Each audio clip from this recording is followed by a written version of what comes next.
Hello, mate. This week on the Building Brands podcast, we're joined by Olivia Dunn, who is a specialist in brand copywriting and strategy. What does she say about herself on LinkedIn? To give you the headlines, Olivia describes herself as a specialist brand copywriter and strategist for the education, charities, fundraising and philanthropy and arts and entertainment sectors. She'll sharpen up the words at the heart of your purpose, help you articulate what makes you magic, and give you the words you need to grow. She's also brilliant to be around. I really enjoyed hanging out with Olivia. Liv and I have 103 mutual connections on LinkedIn. Interesting. Let's see what Profound says about itself on LinkedIn. The first paragraph of its overview says that Profound is a strategic brand copywriting and identity consultancy led by Olivia Dunn. We bring a deep understanding of for-profits and non-profits across education, fundraising and philanthropy, arts and entertainment, and charities, and the many places where those sectors overlap. It's written well, but I'm a bad reader. Together with a small hand-picked team of associates, we help you figure out and articulate who you are, what you do, and what you want to say. And then we help you say it with power and confidence. Talking of power and confidence, let's get over to Olivia, who's full of both of those things.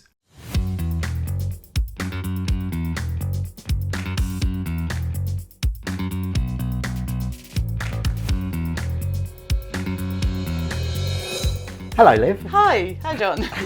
Thank you for inviting me to your really cool office. You're very welcome. This is where the magic happens. You can't see it from where you are, but out of that window, 12 foot away from us are two enormous boats. Yeah.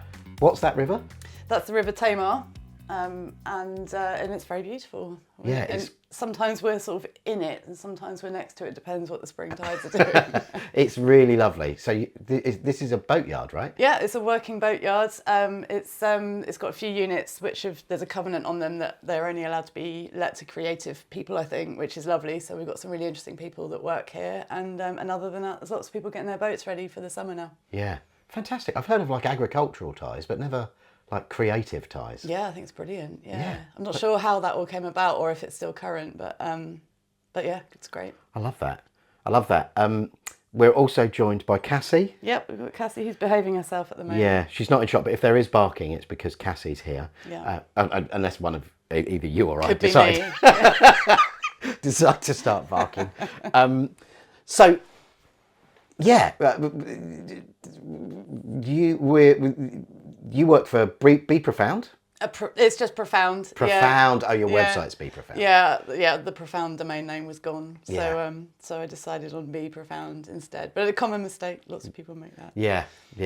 I've done that plenty of times. And what's your role then? So I'm everything from the owner to the accountant to the marketer to the teas maid and everything in between, as is most people that run their own business. Yeah. How long have you been running it? It's been in existence for about 4 years. Just sort of mid and after the pandemic is when it started, and yeah, it's been going ever since. Right. What were you doing before? I've been in-house at a couple of management consultancies when my daughter was young, and I had tried to set up a freelance business previously twice, both of which were abject failures. Mate, the Americans say you're not an entrepreneur unless you've had 2 failures. Well, then, in that case, I'm a massive entrepreneur because I think there's been more than 2. I'm not an entrepreneur. I would not style myself as that, but thanks, that's kind. I feel better about myself now. No, I wasn't ready. You know, I for various reasons, life was not positioned in the right place. And it was just really, really, really hard. And both times just felt really soul destroying. So I went and worked for a company that I knew had great values and that I would be able to work remotely from, because I really value living here in Cornwall and not having to commute, and being able to be there for my daughter. So I did that for about 8 years, 9 years. And they're still actually a client of mine, and I'm still very fond of them all. So but it was a good way to sort of get loads of experience and build up the contacts. before that, I just had it wasn't even a career. It was just, I was a PA, I was a secretary, I was just like general admin, dog's body, worked in lots of different companies, from like places that sold plastic to like insurance companies to loss adjusters. I mean, everything. I don't want to make this about me, but we are really similar in that way. Oh, right. Yeah, where Okay. you've done loads of stuff because you couldn't quite figure out what it was you really needed or wanted to do, maybe yet. Yeah, I'm definitely a late developer. Like I didn't go to university. Same. I've never worked in-house at an agency. I don't have all that kind of typical standard experience that a lot of my peers have. But I have that life experience and working in lots of different places with different people, and I think that carries its own value. So Yeah. I hope it does. Yeah. Otherwise, I'm screwed. Clearly, you're very busy, so Yes. it must be okay. I am very busy, yeah. That's got so. So why do you do what you do? I mean, fundamentally, it's words for me. I've always had an absolute passion for words. I've come from a family of linguists. My dad's a retired copywriter and journalist, and my mum's a teacher, but also a really talented poet. And I just grew up in a world of words and music, but that's a separate thing. You had no choice, did you? No, and I tried to resist it, but it got me in the end. And I just found that in every random job that I had, there would be a need for a writer. Yeah. And I think it's sort of common misconception that to be a copywriter, then you have to kind of work in-house as a copywriter or spend all day writing. And that's just not the case at all, because communication is just such an essential work skill. No matter where you work, they're going to need their social media written, they're going to need a newsletter, they're going to need all sorts of places where words are needed, and they don't necessarily have the budget or the capacity to kind of get that done professionally. So you just make yourself useful, and that's kind of what I've done in every role. So I've sort of sharpened my writing skills as I've gone. Mm-hmm. Yeah, that's kind of how it unfolded. Cool. And what is it? So you're more than a copywriter, though. Yeah, so I started. Not that there's anything wrong with just being a copywriter. No, obviously. there's not at all. No, it's a wonderful thing. I personally can't sit and write all day, every day. I find that I run out of steam. Mm-hmm. But I also found that, and this coincided really naturally for me with the advent of AI and AI copy and generative AI in particular. What I found is that I was a brand strategist, but I just hadn't realised that's what I was. So I was kind of like an accidental one. So what I do as a copywriter is I'd go, right, like, take me to your marketing department. Let's talk about the core, what makes your brand different, who are you talking to, who are you trying to attract, what really makes you stand out, what's the offering, and are you sure it's that? Because from my point of view, I can see the value lies in this bit, and I don't think you'll make, all that sort of stuff. So I was having those conversations with clients anyway, and then sort of fell into brand strategy as a result of that. Went away and studied it and kind of, learned as much as I could about brand strategy. I'm still very much learning. But I sort of realised that that's what I really, really enjoy doing. I love cracking the nut, I love helping people understand their true value. And often it's not what they think it is. And so it creates some really existential questions and crises sometimes. I'm the person that can ask the difficult questions in the room because I'm not in the company. I can come at it from a sort of fairly innocent place and just point out the bleeding the obvious sometimes, or the elephant in the room or whatever. And I can feel a collective sigh of relief sometimes in a room because everybody's going, somebody said it, Yeah, finally. Yeah, and I love those things, and that really empowers a company then to be able to talk about themselves in a really fluent way, in a really sort of targeted way that's kind of actually accessing the people that that they want to be talking to. And I just see it as like arming them with the tools. So yes, there's still a lot of writing involved, and I still do a lot of copywriting, and words very much inform the brand identity. On a larger scale, I'll buddy up with visual designers because it's two sides of the same coin. Obviously the logo and the colour palette, and I'd be absolutely slaughtered for saying that brand identity is a logo because it's not. Yeah. But it's a big part of it, how you come across visually. It's a convenient shorthand right now. Yeah. So often I will work, if it's a full rebrand, I will work with a designer, a brand expert who will cover that side of it. But I'll give them the words, and they just think that's brilliant because often they're working with Lorem Ipsum or something that, the CEO's boss's daughter or whatever wrote, you know, Yeah. but they're actually working with words that are designed for that purpose. Yeah. So yeah, copywriting and brand strategy, but very much brand overall is where I like to focus, and mainly B2B, non-profits. I've been lucky enough to be on the receiving end of that, and not even in your like the full way. I think it was kind of you were able to kind of join at the last minute and bring loads to the table when we did the Building Brands rebrand with Owen, who's been on the pod, probably Owen. the previous episode. Isn't he a great guy? Super chap. Yeah, he's glorious. He is. And his process is so beautiful, and like the framework is so rigid but flexible. Yeah. For a creative, it's like what? It's a nice mix. Yeah, it really is. And you worked really well with him when you came on, and just the branding document that you wrote for us, which had the brand values and the values more generally. Did it have a mission statement? It had a manifesto. Which is, borderline sort of, I never know how I feel about manifestos. Sometimes they're just done because somebody thinks we need a manifesto. But other times there really is a collective sort of call to arms going on. And I did feel that was the case for Building Brands, because it's about gathering and connection and bringing people together. So yeah, we went for it. Yeah.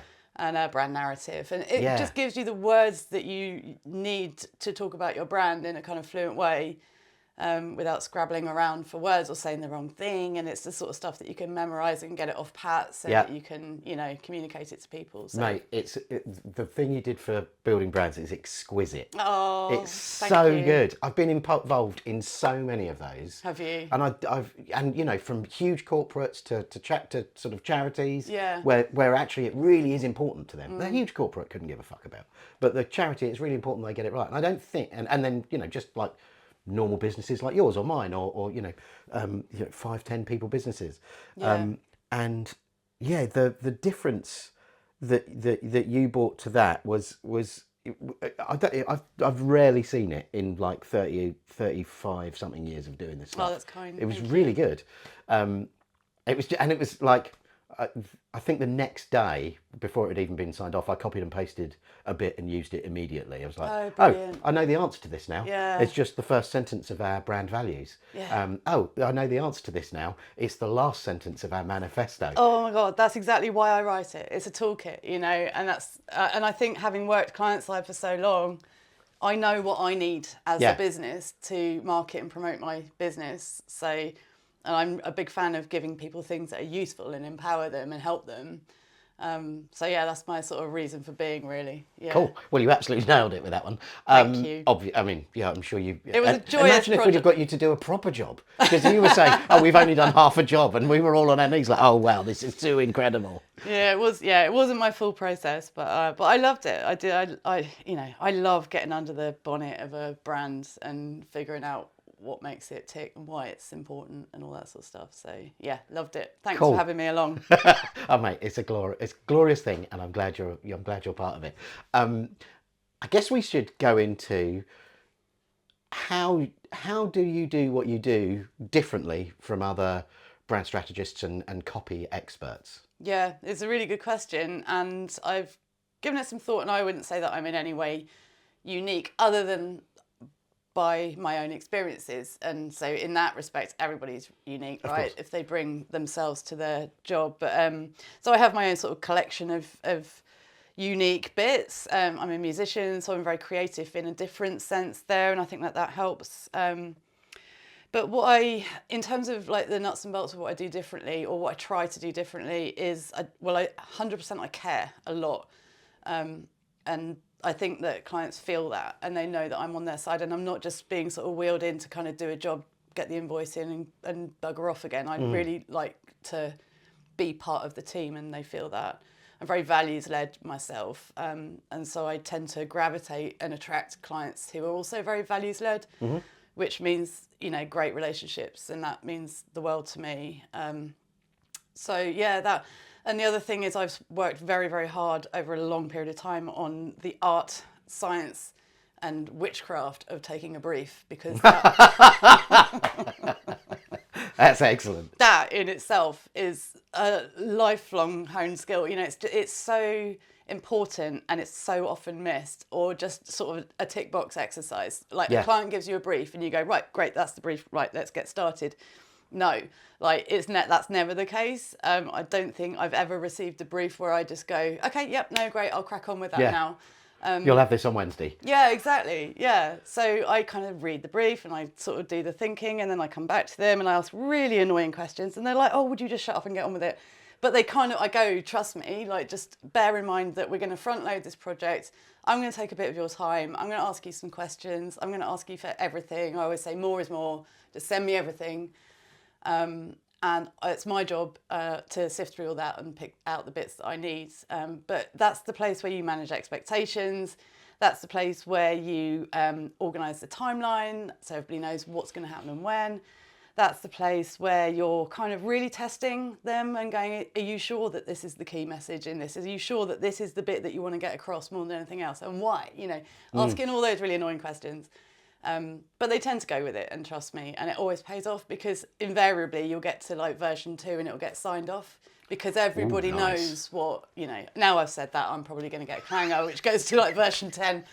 But, yeah, you've done yourself there. Yeah. But yeah, that is my process, is very much front loading, research, lots of very strategic thinking, and just making sure that it's going to do what they want and what they need. And often those two things can slightly be in, what's the word? Lost the word. In opposition. Yeah. You're the wordsmith. Well, allegedly. But yeah, bringing those two things together. Yeah. And so I think that's what I do differently. And other than that, I think I just have a real passion for structure and laying things out in a sensible order, you know, and just kind of like, it's kind of a strange thing that you can't go away and study. I think it's one of those things you probably either got or you haven't.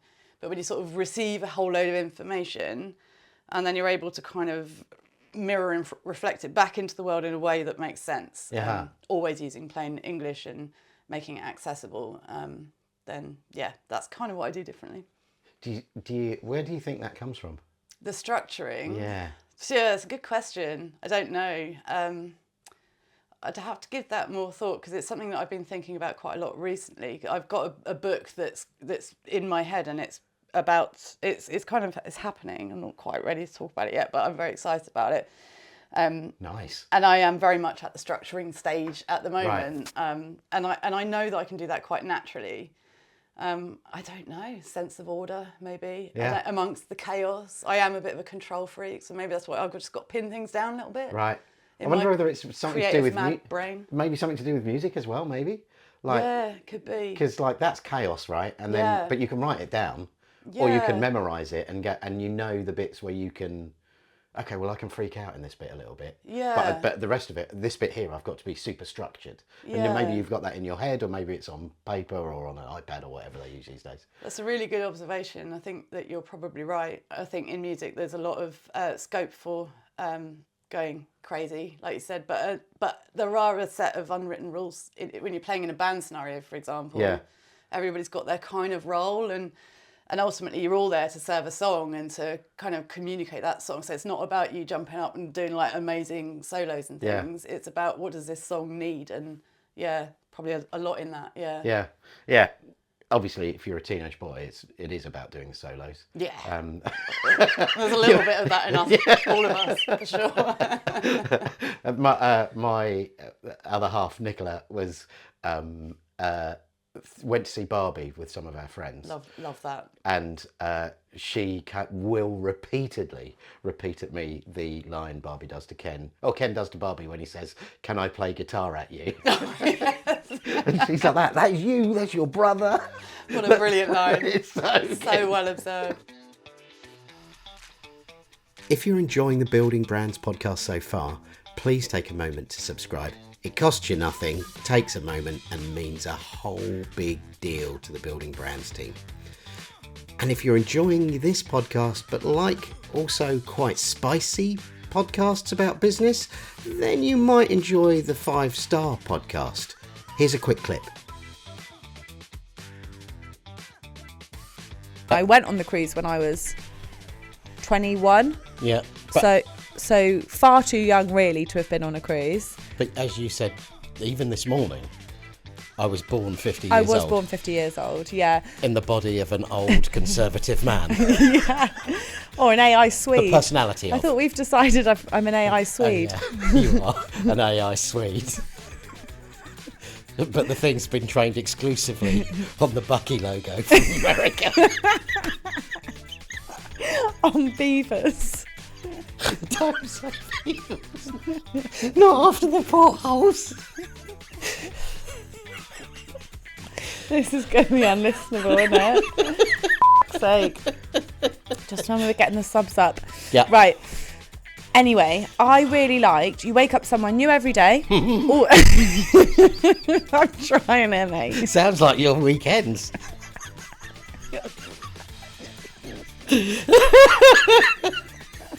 You think, where am I? Oh God, who's this? Oh no, those aren't even my shoes. If that intrigued you and made you want to hear more, then search for the 5-Star Podcast with Charlie and you'll find it. Now, let's get back to Liv. I would add to that, actually, why Go I on. do what I do is because I'm utterly unemployable. Nobody would want to employ me. Good to be on the team with you. Yeah. I don't want to manage anyone and I don't want to be managed. I love working in my own way, to my own terms. I work really, really hard. I don't need someone to tell me like what time to take lunch or any of that sort of stuff. So yeah, it really feeds into that sense of freedom for me. Yeah. And that's such an important part of why I do what I do. Do you...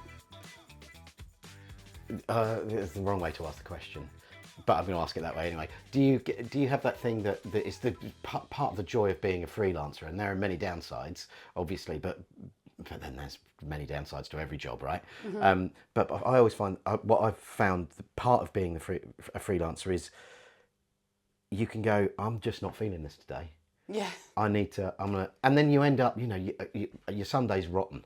Because Sunday afternoon you're catching up on what you didn't do on Tuesday. Yeah. But whether it's just because suddenly you've got the right time pressure, or certainly that's often in my case. I've got a deadline that's tomorrow. Yeah. Okay, I really need to get some stuff done. Yeah. Are you able to do that, or do you? Yes, I do that. And it's great to be able to have a degree of flexibility around having a family. Of course, yeah. And all of that side of things. Sometimes you're just not very well, or you're tired or whatever.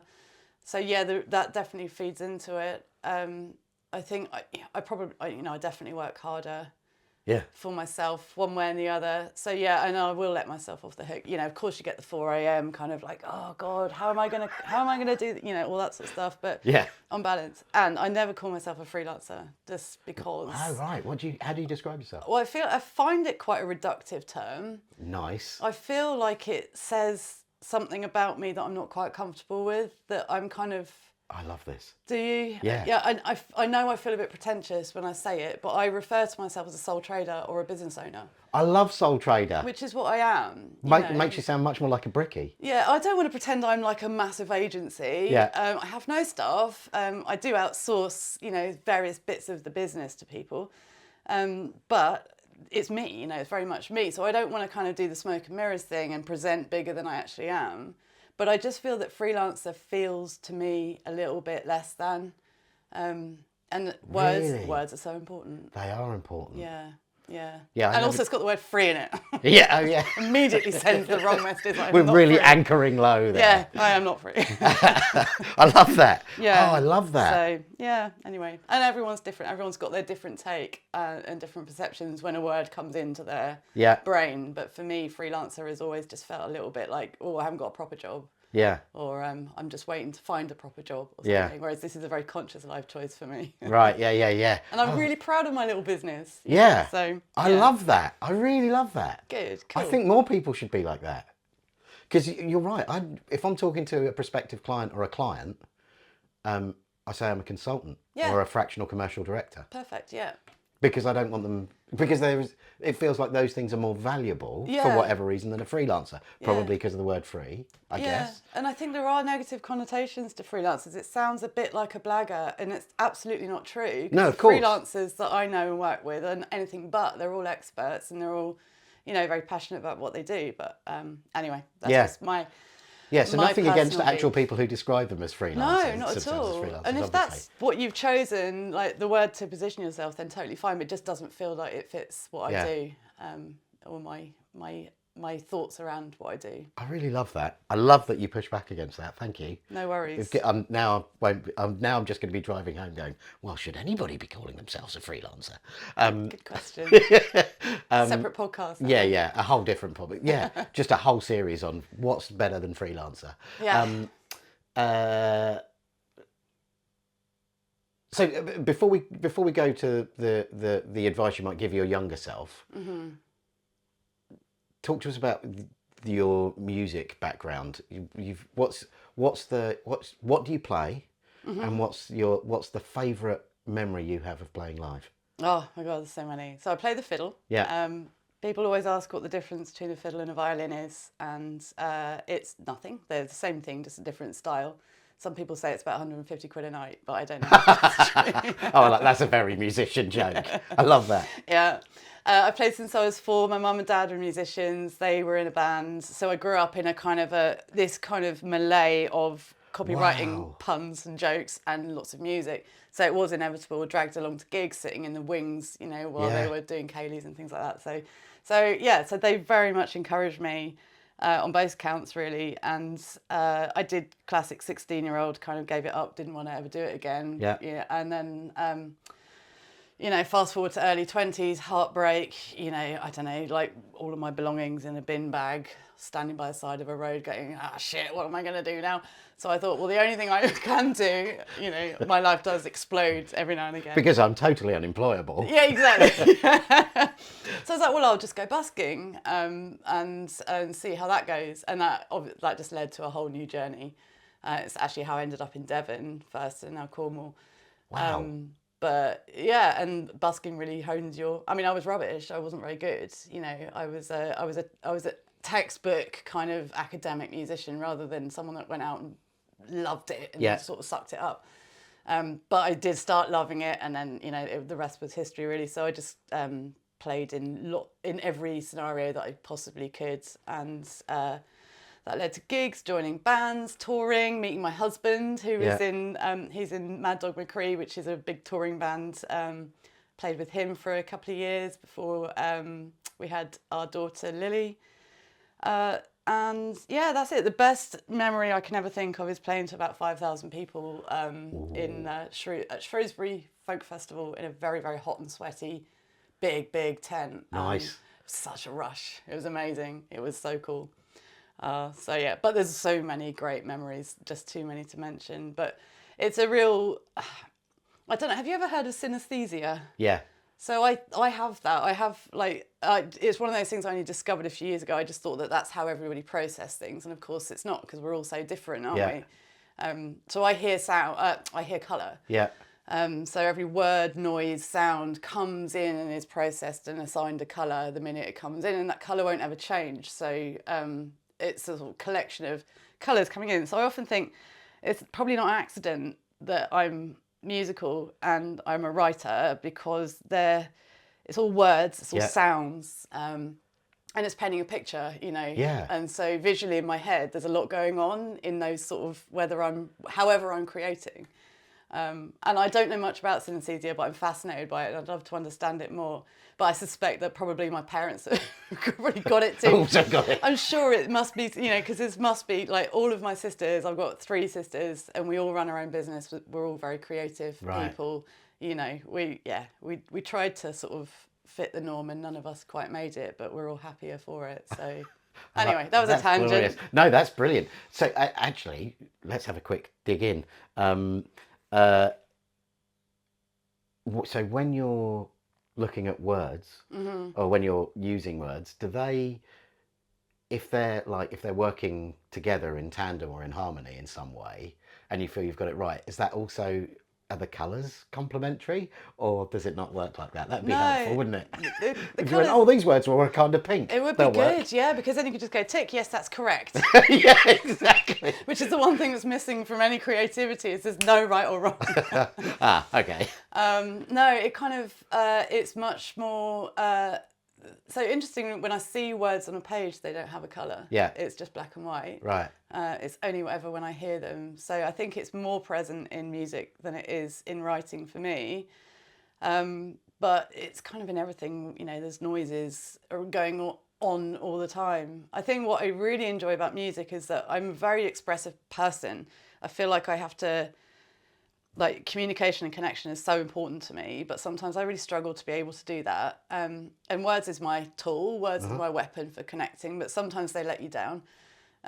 Whereas music, what I really love about that is that I'm able to fully express myself, tell everybody how I'm feeling or what I think or what mood I'm in or any of that sort of stuff or what I feel about the music without having to search around for the right words. So it takes out that cerebral element of creativity and I can just focus on the sound and the kind of overall picture. So these days it's kind of my respite from writing. Yeah. Bit of therapy. Yeah. Whereas I use it to torture my wife, and that's because you're good and I'm terrible. So, wow.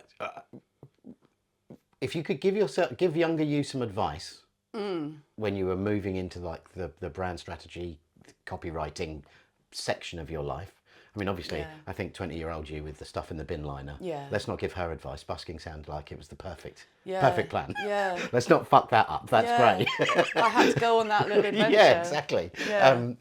But what would you give? What advice? When would you go back to, and what advice would you give that version of Liv? Great question. I feel personally, I got past 40 and I just changed dramatically in that I dumped all the stuff that wasn't serving me in terms of lack of confidence, imposter syndrome, low self-esteem, those moments where you're like, I'm crap, all that sort of stuff. Because I think you kind of, for me, I got past 40 and I just started to go, okay, right, this is what we're working with now, guys.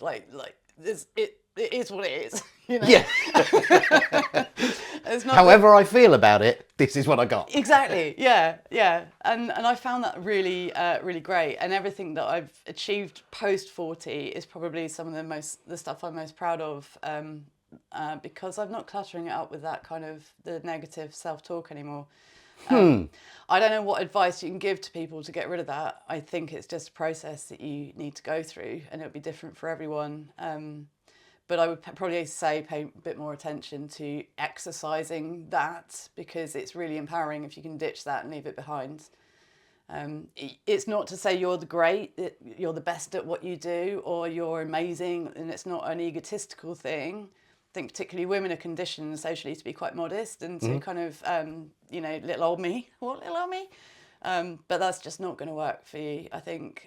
So I would probably focus on that in terms of advice. I would also, as I said earlier, encourage people to learn the art of taking a brief and questioning a brief and challenging a brief. And just write and think and talk things through. Yeah, I mean, I don't know. I'm not sure how I feel about advice because no one ever takes it, do they? I certainly didn't. No. If I'd have taken the advice, I'd be a lot further on in life. But yeah, I'm happy. With where things are now. I just feel that I'm in a good place. I love my life. I love my little business. Everything is in balance generally. So that's not very helpful to someone that wants to get into copywriting. But what I would say is if you want to get into copywriting specifically, don't think, as I said before, that the only route in is to go and get a job as a copywriter. Yeah. Write, whatever you're doing, volunteer to write. If your local swimming pool wants to put an advert out in the local newspaper, or, we don't do newspapers anymore, do we? No. But you know what I mean, social. It's nice. Well done for showing how in touch you are. Just get your quill and your parchment and write the thing, Start by making some vellum. Yes, exactly. Anyway, just, I've obviously revealed the post-40 thing. So I would just say take every opportunity you can to write. When I was in bands, every band needed a biography. Every band needed to provide a venue with some copy that would help promote, or a press release or whatever. So I was always writing. No matter what I was doing in life, I was always honing that skill. And reading loads, Yeah. loads and reading. Yeah. Yeah, of course. Yeah, just I mean, so like immersing yourself in words and language, like you had from your childhood as well, by the sound of things. Yeah. And there's always charities and nice not for profits, Yeah. because they're obviously hideous not for profits. But there's always people who need stuff, and they don't mind if you're a beginner as long as you give it a go 100%. and want to work hard on it. Certainly, I think that's a really good idea. Is just finding someone who needs some writing done and going, well, I can do it. Yeah. I'll do it in my spare time. Yeah, just do it. I think my dad and my mum always used to say in terms of like advice, which again I didn't really take, but now I take it on board. Is they just said be capable, because you know it doesn't really matter how good or bad you are at something, but if you show up and you're capable and you do your best and you go in with a good heart and you know then you're not going to go far wrong in life. So I think that is really good advice. But and in terms of doing things for free, I know lots of people beef about being asked to write a free sample, or there's a lot of that goes on in our world where people expect something for nothing. But I don't really have a massive problem with it. I think if somebody's sort of approaching me and asking me to do a free sample, then I won't do it, because there would be lots of red flags around that for me. Yeah. Not least that it's free. Yeah. But when you're just starting out, like that's how I got most of my breaks in life, was by doing things for free, like playing in bands, writing whatever. I think it's a real musician's mindset. Yeah. Well, because I'll go this pub will let me play at lunchtime, and they'll give me dinner maybe. Yeah. You don't even know whether they'll give you dinner yet, but you think I might get dinner out of it. Yeah, exactly. So I'll go and do a set there. And then you're used to doing that for like, oh well, now I'm doing this, but I want to do that. Yeah. Well, if I just say buy me a coffee, I'll do it. Yeah. Or I'll just do it. Yeah. I think that is quite a musician's mindset. It feeds into... Maybe it's an old musician's Probably. mindset. I've called us both old, sorry. Yeah. I've called us both musicians, which is, if anything, more of a travesty. Definitely are. Take the badge. Take the label.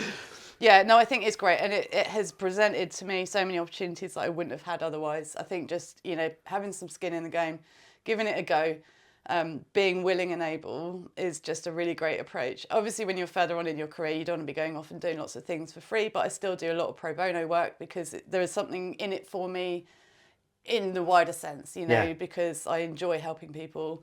If somebody's in a scrape, I would like to help them get out of that scrape. What comes around goes around, and all that sort of stuff. Yeah. So yeah. It's a lovely attitude, Good and it's juju. really good that and also that you were saying how much better off you'd be in life if you'd have taken all the right advice, as we all would, I suspect. But actually, some of those people who do really, really well, I always think, aren't in that position, have never got themselves into that mindset to be able to go, I can just help this guy out, or I can just help this company out. Yeah. Because they're fucked. Sorry, you said, can we swear on this? And I said, yeah, if you want, I'll bleep it out. I've sworn twice, you've not sworn once.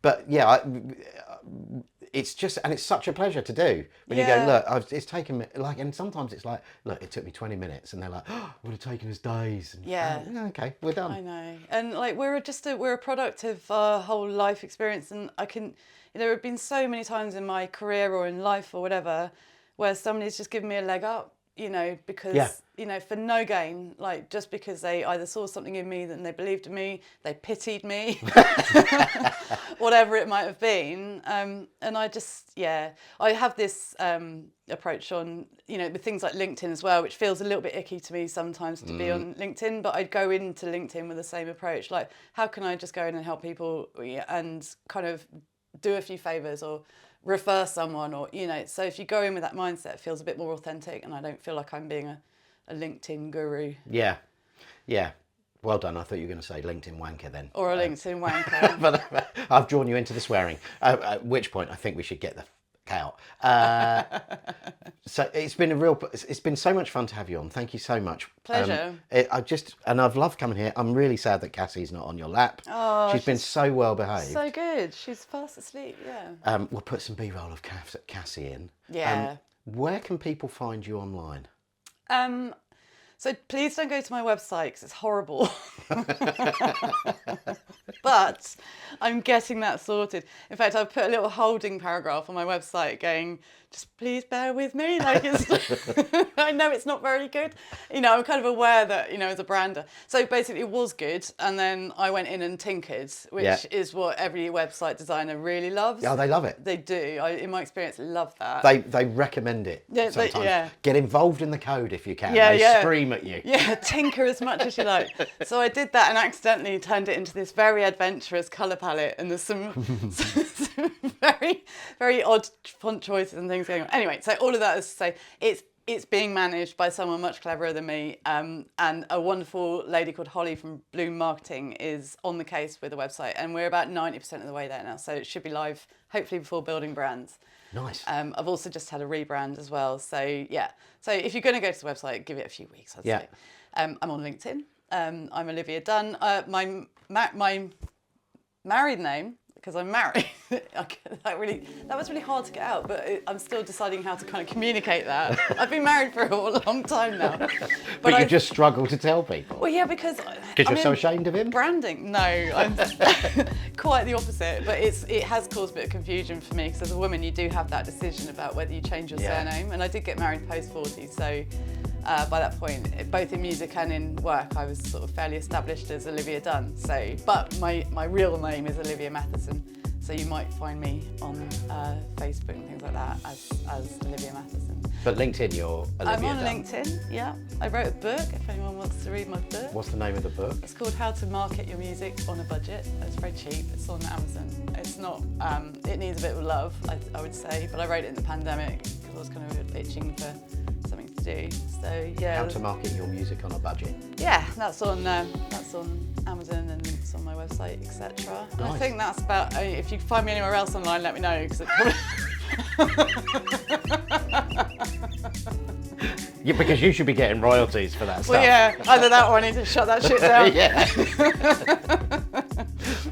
Mate, it has been a delight. Thank you so much. Likewise, thanks for coming to my little corner of Cornwall. It's been lovely to have you It's here. lovely. I'm going to go for a wander. Well, I have to wander because we're in a little corner of Cornwall and I couldn't drive the last 5 minutes of the drive. So I have to wander back to the car. You might be able to get a lift on a boat. You know, someone's going that way. That'd be perfect. Yeah. Thanks, mate. No worries. Thank you very much, John. What a joy it was to spend a morning in Liv's company.